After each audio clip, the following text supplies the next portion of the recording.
Ruse Radio. We don't allow ourselves to be bored anymore.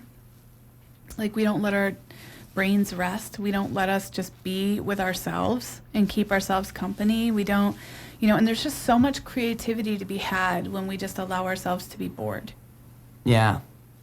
I agree. And not look at this. I think that boredom is an essential part of life. Yeah, we should be bored. We should have a moment where it's just like, oh, what do I do? And we've been stripped of that with phones in a way. We have. We've been stripped of a lot. Like, let me just say this. Like, technology is beautiful. It's amazing. But just like everything else, we need to keep it in balance, And even, like, putting ourselves out there on social media, like, honestly, guys, that shit doesn't matter. No. The way that we think it does. We're becoming slaves, and we were never meant to be slaves. We are meant to be powerful human beings, living our lives to the full. And we don't live our lives to the full from a tiny little room. No. We don't. We need to go out, live, move, breathe, dance, create, laugh. This is what we were created for. Enjoy your work.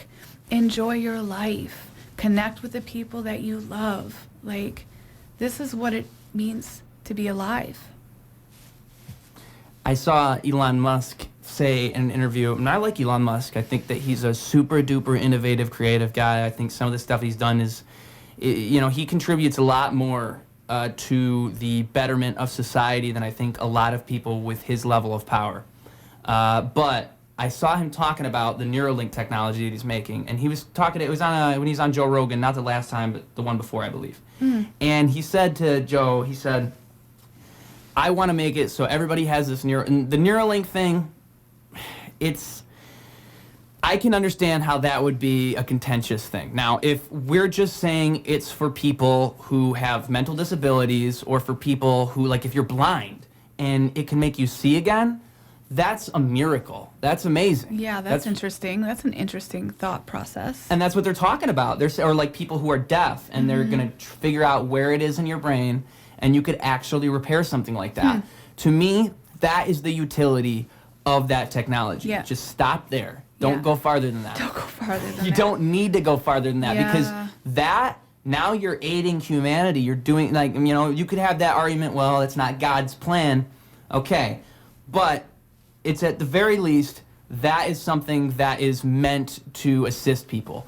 Whereas, but he was going farther than that when he was talking about it. And he was saying, well, I want it so people can communicate through these Neuralinks, because he was saying that he thinks that the way we communicate naturally is a little bit, it's wobbly. We don't really communicate our thoughts in a coherent, efficient way. We could be so much more efficient if we were just communicating by sending the thought directly to the other person. Or we could just talk to somebody. Yeah, okay, now, I feel like if you end up at that, if that's where you end up, like, you gotta be, Elon, I love you, man, but that is just so far gone from the actual human experience. And also, there's a reason that our thoughts are not, like, that in between, that me trying to conform my thought to a sentence that makes sense, and then telling that to you, and then you getting to respond, that middle ground between us is where the reality is. That's where we really find the truth. If we're just sending things back and forth unfiltered, that's, to me, it's just, it's a concept that is impossible to even grasp, because that's not really what interacting is. Like, it's an inhuman way to interact. Yeah, I feel like, it's a really great tool to say, so what I'm hearing you say is... Yes. And those skills that we develop through communication are very essential. I feel this way even about self-driving cars to a point. It's like, I'm not even talking about the fact that, this is going to take over the industry, blah, blah, blah. I don't care about none of that. I'm just talking about when you're not driving a car anymore, when the car's driving itself, your brain's going to start checking out. And you're going to lose those navigational skills. Those are just going to slowly go away. Okay, so let's go to rear cameras in cars. Yes. Oh, you're right. Nobody's looking behind them anymore. Nobody's paying attention. And one of my kids were like, why aren't you looking at your rear camera? And I was like, because I'm looking behind me. I'm using my mirrors I don't want to rely on that camera. I just don't. I Yeah. mean, it's useful. It will beep if there's an object behind me that I'm getting close to. Which is good. Which makes me look at, okay, there's something that I cannot see.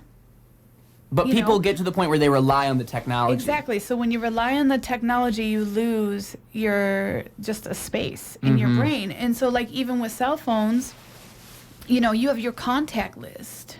Oh, nobody remembers phone numbers Nobody anymore. remembers phone numbers anymore. You're Do you so know, right. like, I worked so hard to memorize these damn phone numbers. I was a kid. and I took pride I was a in kid how once. many, and I still try to remember phone numbers, but it's nowhere near the capacity of what it used to be because this has become my brain. This is Wow. my brain.